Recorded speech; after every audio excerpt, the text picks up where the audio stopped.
Alright, what is up everybody? We are back with another edition of Everyday Hoops. Hope you guys are having a good one. Today, we are doing the Western Conference standings prediction. I did the Eastern Conference a couple days ago. Today, I'm doing the Western Conference, and this is going to be this was very tough to make. This was very, very hard. The Western Conference right now is insane. Like, there's legitimately 13 teams that could make the play. Like, it's insane right now. But I'm going to try to give my predictions of what I think the Western Conference will look like this season, and that's what we're doing today. Thank you guys for the views on the videos and the shorts recently. I really appreciate it. If you do like the content around here, consider subscribing, like, turn notifications, do all stuff like that. I'd really appreciate it. It really helps out a lot. Join the membership if you want to learn more about the membership. There's a video on my channel explaining all of it. You can go back and watch that. Link to my Twitters, all that stuff down in the description below. And yeah, don't waste any more of your time. Let's get right into it. So, going to the Western Conference predictions, of course, just like the Eastern Conference, we're starting from the bottom all the way to the top. So we're starting at the number 15, the 15 seed in the West. We're going with the Portland Trailblazers. Portland is just one of very, very, very, very, very few Western Conference teams that don't look like they're have a chance at making the play-in, honestly. Like, if you look at their roster, they have some decent players on their roster, but you know, a lot of their young guys. Scoot Henderson didn't have a good rookie year. We'll wait to see what he does in year two. Shane Sharp's already injured before the start of his next season, which is very, very tough. And they just have a lot of just like question marks, you know. Is Jeremy Grant? How long is Jeremy Grant going to be around for? How long is Anthony Simons going to be around for? How much do they trust in DeAndre Ayton to keep him around? Even though they just drafted Donovan Kling with the 7th overall pick, they still have Robert Williams, who I think can show some good things. They just picked up Danny Avdija. Like, they have guys like Toumani Camara, Jabari Walker, you know, guy Duop Reith, who looks like they can play some minutes and had a really good season last year. So Portland just has a lot going on, but not a lot going on as well, because they have a lot of good players, talent on the team, but it's not going to amount into anything. You know, like, they're one of the few teams you can say confident in the West. Yeah, they're not going to do much. And with this very, very tough Western Conference, where again, there's about 13 teams that are competing and could realistically be in the play-in, the Blazers are not one of them, and the Blazers are going to get smacked around in the Western Conference. Like, if they're in the East, it could be a little different, but in the Western Conference, it's going to be very tough for them to win games, so I've got them as the 15 seed. At 14, we are going with the Utah Jazz. Now, for the last couple years, ever since they traded away Donovan Mitchell, I've always put Utah very, very low, and they exceed expectations because Utah always just has a really good start to the season, and then halfway through they realize, wait, we don't want to be good, and they tank. But this year is a little different. Obviously, the Western Conference is a lot more boosted up, and I think a lot more young players are going to play this year for Utah. Taylor Hendricks is going to get a lot more opportunity. Keontae George. They brought in 3 rookies this year, and Cody Williams, Isaiah Collier, Kyle Filipowski, all maybe can get a shot.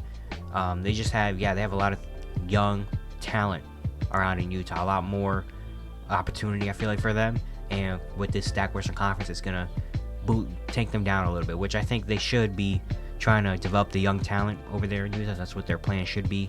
I won't be surprised if maybe they finish at 13 or 12, get a little bit higher, but, you know, and a play-in, honestly, maybe isn't out the mix for Utah, but if I'm betting on get Utah and all 13 other teams I have above them, I'm going with the 13 teams above them before I go with the Utah Jazz. So that's why I have them at the 14 seed, but I do think they're going to be they're not going to be a 14 seed where it's going to be like 19 wins, you know, they're going to be a very competitive. The Jazz are always at least a respectable, competitive team that if you're not really ready for them, they will come out and beat you, but I have them at 14.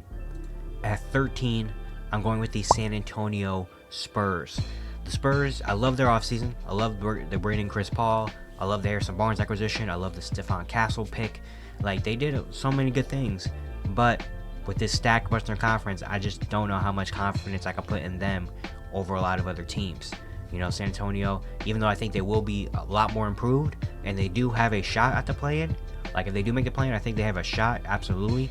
I'm not confident saying they will be an absolute definite team, just because even though they did bring in Chris Paul, Harrison Barnes, Stephon Castle, they do have Wemby. They still have a lot of young things around them, like Devin Vassell has to have a fully healthy season. What are we going to see from Jeremy Sohan in year 3? You know, what are some guys maybe like Malachi Branham and Keldon Johnson? What are their roles going to look like? Like, there's still a lot of kind of development that has to go on there, and still a lot of things that aren't put in place yet, which is fine, because again, as long as they have Victor Wembanyama, who's still only 20 years old and going into only his 2nd season, there's no rush for him to come right away and all of a sudden you have to be a championship contending team. You know, like Chris Paul, these guys were brought in to help develop everybody and help develop this team and slowly build this team up and up and up. That's what Chris Paul does and Harrison Barnes does over there. So yeah, San Antonio, I don't think it's going to be a disappointment if they miss the play-in. You know, I think it'll be understandable with this team in this Western Conference. So I have them at the 13 seed. At 12, I'm going with the LA Clippers. Might be a little bit low compared to a lot of other people, but I don't think the Clippers are going to be. I don't have the Clippers making the play-in. They still have James Harden, who has never missed the playoffs in his career. Kawhi Leonard is a very big question mark. We don't know really what's going to happen with Kawhi Leonard, and can we trust him to be healthy for a season? I don't really know, you know. And then after that, looking at the surrounding pieces, I don't think they're a bad team. Like I'm not putting them at 12 because I think they suck. Like, they still have some solid pieces. They still have, again, James Harden, Norman Powell, Ivica Zubac is still a really good starting center. Like, they still have a very solid overall team.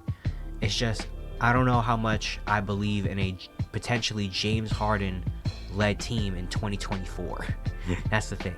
Like, I don't know how much I believe in James Harden, Norman Powell, and Ivica Zubac against teams like the Warriors, against teams like the Lakers, against teams like the Kings, the Grizzlies. Like, I don't know how much I trust that team. Now, if Kawhi's here, they're a lot better of a team, obviously, but how can we really count on Kawhi to be here for 82 games? Absolutely not. Can we count him to be there for 65 games? Last year we could, but now with this injury stuff again, I don't really know. I don't really know what I can trust and what I can believe in. And with this very loaded Western Conference, I just don't really trust the Clippers a whole lot, like a lot of other teams. Now, if they do make the play-in, I'm not going to be like, oh my god, they made the play-in or anything like that. Especially if Kawhi's there, I'll be like, okay, yeah. But just my prediction and what I think right now before the season starts, I just don't believe in the LA Clippers a whole lot. At 11, we're going with the Houston Rockets. I really wanted to put them in that top 10. I really wanted them to be in that play-in, but unfortunately, I had them just outside of it. I do love the Houston Rockets, though. I've loved what I've seen from them. I mean, last year, they were very close to making the play-in as well, and with the media day and all that stuff, they have high expectations over there this season. And if they do make the play-in, I'm not going to be super shocked. But so far, my prediction, I have them at number 11. I love this team, the youth of it. Alperen Sengun had a really good year last year. Can't wait to see what he does this year. Jalen Green has looked pretty solid in preseason. Of course, they still have Van Fleet and Dylan Brooks, the two vets. Jabari Smith Jr., hopefully maybe he can take a jump this season. Amen Thompson looks amazing. They have Cam Whitmore still. They brought in Reed Shepherd. Like, this is a really good team. Led by Ime Udoka, this is a really good team. And in this tough Western Conference, it's really hard to put a lot of trust in a very youthful team when you have other teams that have guys that have been here before, have done this before. I think that's the only reason why I have the Rockets at 11 is the youth, you know, and compared to a lot of other more veteran-led teams, I would pick those guys over the Rockets. But honestly, I'm kind of rooting for the Rockets to make it in there. Like, it would be really fun to see this Rockets team be in there and be a little bit a youthful team already making a playoff run, or being in the playoffs already, and being in the play-in and being in this competitive spirit and competitive environment. I think that would be amazing for them already, especially all these guys, their first time really being on an actual winning team in the league. So I think that would be really fun, but my prediction, I have the Rockets down at number 11. Now we get to the play-in. At the number 10 seed, I have the Golden State Warriors. The Warriors, I only put them in the play-in because they have Stephen Curry and Draymond Green. That's the only reason why the Warriors are still, I feel like, have a chance and going to be in the play-in, is because Steph Curry. Steph Curry's going to be Steph Curry, do his thing. It's really just going to depend on everybody else, honestly. You know, what can we see from Brandon Podziemski and Jonathan Kuminga now in bigger roles this season? What kind of Andrew Wiggins are we getting this year? What can Trace Jackson Davis maybe take a jump? They brought in guys. Kyle Anderson looks really good in preseason. So does Buddy Hield. Is Moses Moody actually going to get a shot this year because he's looked good in preseason? D'Anthony Melton, like, they still have a very solid team on paper, especially. And so far they look pretty good in preseason. But I don't know how much firepower they have to stand up and be like a top 6 seed or anything like that, or be outside of the play-in, like above the play-in. So I put them at number 10. I just trust a little bit more teams. I trust the teams above them. I like their depth more, and I like their overall team more than Golden State. But just because Steph Curry is still on this Warrior team, I believe they're still going to be a play-in team. I think he's that good. At number 9, I have the LA Lakers. Even though I like what I've seen so far in preseason, I like the JJ Redick pickup. We've already seen it like change the things around the Lakers. It's still just very, very tough to put them this high with the team they have. I mean, LeBron and AD are still LeBron and AD. They're still going to win you games. They're still going to do so many good things. It's just how much can we really trust the others? Like, how much can we believe in D'Angelo Russell, Austin Reeves, Rui Hachimura, the bench of this team? Like, how much can we really believe in that compared to other teams?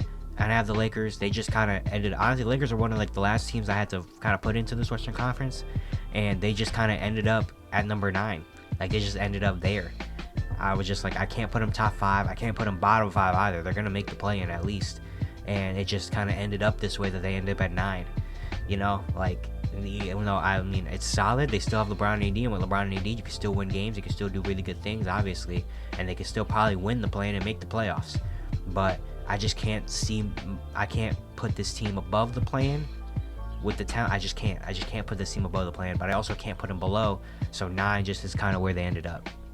At number 8, I'm going with the Sacramento Kings. Now, Sacramento, honestly, I wanted to put the Kings higher. Like, I honestly really, really like this Kings team. I really love the DeMar fit. Sabonis and Fox still look good. If Keegan Murray can be consistent this season, they still have Malik Monk. Like, I really like this Kings team. I really, really do. And I think they're going to be a really good regular season team that puts up a lot of points. But after looking at, like, in like the moment, I kind of was thinking maybe Kings could be a top 5 seed in the West. Like, I believe so. But then looking at the teams, it's just like, man, the Western Conference is so stacked. Like, I don't know if I can put them that high. You know, so they kind of like the Lakers, where they just kind of ended up placing 8th for me. Like, I really, really tried to convince myself and maybe find a way to put them higher, but I just couldn't. I couldn't put the Kings above these teams, at least for right now, my predictions. I know, like, can they finish higher than some of these teams? Absolutely. Anything can happen in the league. But for me personally, my predictions, I just don't think I could have found myself putting the Kings above these certain teams, even though, again, I really like this Kings team, honestly. Like, I really believe in this Kings team. I think they're going to be a lot better than expected. Like, I really love the DeRozan pickup over there. I really like this overall team. I think they have a chip on their shoulder after having a disappointing last season. Like, I really do believe they're going to be better than expected. It's just I couldn't put them higher. I couldn't find myself putting them higher. But if they do finish higher, I wouldn't be super shocked. At 7, I'm going with the Memphis Grizzlies. The Grizzlies, of course, they had the year last year. Everybody's back now. Well, Jaren got hurt early, but hopefully it shouldn't be too bad of an injury. The preseason has been solid. You know, Zach Edey has looked very, very good. A lot better than expected over there. And as long as Ja, Bane, and Jaren are on the court, they're going to be a very, very good team. Now, I'm not putting them maybe as high as other people might put them. But last time we saw this team healthy, they were a number 2 seed in the West. I don't know if I can do that yet. Because, again, they're coming off. They haven't really played together in a year. You know, like a full season in a year. So I can't come right away and be like, okay, well, they have to get back up to the number 2 seed or have to be a number 1 seed. Like, I'm not putting that on them this year. At least this year, I just want to see them back, healthy, get in the groove.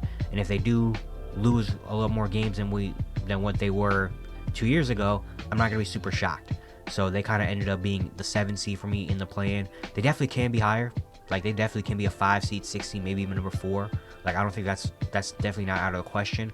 I don't know about top 3 yet, you know, unless they come right back in and it's just like nothing's changed. Then it's like, okay. But I think 7, I think around this spot is a good spot for this Grizzlies team this season. You know, so I have found them, put them at number 7. Now going above the play-in. At number 6, I have the New Orleans Pelicans at number 6. Did not expect to put the Pelicans as high, but when I was doing my thing, I was just like, you know what? The Pelicans maybe could be higher than expected. And honestly, I think I'm putting them that higher because I believe Zion Williamson is going to have an amazing All-NBA type of season. Like, I think Zion's going to come out and have a really, really, really big season, and I think that's going to help a whole lot. You have him, DeJounte Murray is in there now, and that's going to help you a whole lot. Brandon Ingram, I think, has something to play for. You know, with his contract and all that stuff, he has something to play for. Herb Jones, obviously, is there. CJ McCollum is still there. Like, they don't have a lot of center depth, which is going to hurt them, especially with the Western Conference, where there's a lot of really good centers. But if you have Zion there, and you have DeJounte and all those guys playing well, I mean, on paper, this is a very, very, very, very talented team. It's just really it's been about the injuries and just haven't really been able to find their groove at the right time. But I think if Zion is there and he has an all NBA type of season, this Pelican team is gonna be high in the standings and win a lot more games. And that's why I'm putting them high, because I really do believe in Zion Williamson. Now, obviously, that could not happen, and I won't be surprised if this is a play-in team. Honestly, most likely or not, this is going to be a play-in team. But for my predictions personally, I believe this Pelicans team is going to have a really, really good regular season, and I feel like they kind of have to have a really good regular season. And so I have them at number 6. At the number 5 seed, I have the Phoenix Suns at 5. I like what I've seen so far in the preseason. Mike Budenholzer coming in. A lot more movement, a lot more people getting involved. It's really, really good. Of course, we have KD, Booker, Bradley Beal. They're going to score a lot of points. They're going to win a lot of games that way.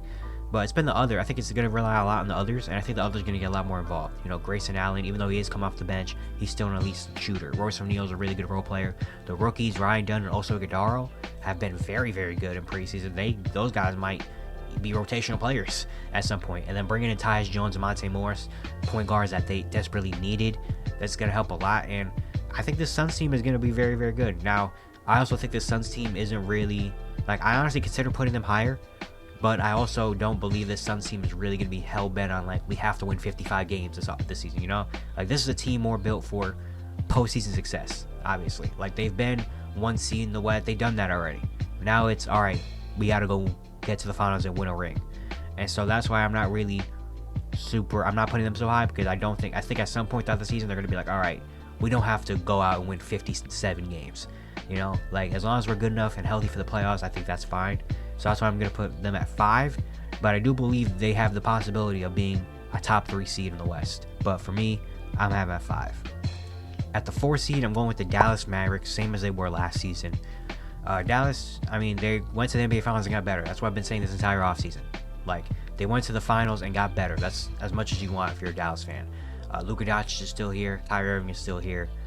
If Luka Doncic is on your team, you're going to win a lot of regular season games. And just with Klay Thompson now there, Quentin Grimes, Najee Marshall, maybe we see Jaden Ivey in a little bit higher role. Second year Derek Lively, Daniel Gafford, and PJ Washington is still there. I really, really like this team. I think the teams above them are going to just be better in the regular season. But Dallas, I have them at number 4. Honestly, for Dallas right now, I don't really care about their standing or anything in the regular season. I don't care if they win 57 games or not. Honestly, just get to the postseason, which they're going to do. And it's really from there. That's what we really care about for Dallas. But I think 4 is a good spot for them. At the 3rd seed, I have the Denver Nuggets. Denver, there's been a lot of things going on in Denver. Obviously, changing some stuff. No more KCP. Bringing in Russell Westbrook. There's a lot going on in Denver. But they're still going to be a really good regular season team because they have Nikola Jokic on their team, who is arguably the best player in the world. And when you have that, you're going to have a chance in every single game you play. And Denver still has a good enough roster where they're going to win a lot of regular season games with him, Jamal, MPJ, Aaron Gordon. Those 4 right there are good enough to win you at least 50 games. It seems like at least 50 is good. I don't think they're going to be a number 1 seed. They do have a shot, obviously, at the number 2 seed. But I think 3 is just a good spot for them. For me, I think they just fit right into the number 3 spot. And for them, they're also another team where it's regular season. Of course, you want that home court advantage because you're playing in Denver, and that's how you win an NBA championship. So they're obviously probably going to gun for the number 1 seed potentially. But I don't think it's a huge, make or break. Oh no, we didn't get number 1. Everything's done. They're still they're still good like that. So I think 3 is just a really, really good spot for Denver. At the 2 seed, I have the Minnesota Timberwolves. Even though they did make the cat trade, brought in Julius Randle, DiVincenzo, they're still going to be an amazing regular season team. As long as they have Anthony Edwards doing Anthony Edwards type things, and they have Rudy Gobert protecting the paint. As long as they have those 2 things going, they're going to be a 50-something win team. That's just there. They have a really good roster, good enough team, great defense. That's just they're gonna win a lot of games in the regular season, which is good for them. Them winning a lot of more games in the regular season and going for 55 or something wins is a lot more sensible than I feel like Dallas and Denver, because Minnesota has not had this success in a very long time. So let them have their 50-something win seasons. Let's go out and do that. Minnesota. So yeah, I think number 2 seed. I just think they're gonna win 50 or more games. And at number 1, not really a whole lot of question or debate or anything about it. OKC Thunder. I mean, they have potential to have the best record in the NBA this season. They were number 1 seed last year, and they got a lot better with Isaiah Hartenstein and Alex Caruso. So like, what makes you think they can't be the number 1 seed? Like, the only way they don't get number 1 seed is if an injury happens, which you're very hoping not, or if a team like Minnesota or Denver just has an insane regular season. You know, like they win 59, 60 games. Like, I think that's the only way they don't get the number 1 seed. Like, I just think I think they're going to go for it because, again, they're so young. This is their first time really seeing a lot of these guys is their first time seeing success like this. So go out and go get your 60 wins. Okay, see, go out and do it. You know, yeah, it's gonna be very, very exciting to watch this team. This is, I mean, you can make an argument this is the best team in the league. You know, well, Boston probably is, but OKC's right there under them. Like that, there's no reason why they shouldn't be the number 1 seed in the Western Conference this year. Alright, and yeah, that's going to be it for today. Let me know down in the comments below what your Western Conference predictions are, where you think certain teams are going to land and all that stuff. Once again, if you do like the content around here, consider subscribing, like, turn notifications, do all stuff like that. I'd really appreciate it. It really helps out a lot. And yeah, I'll see you guys tomorrow.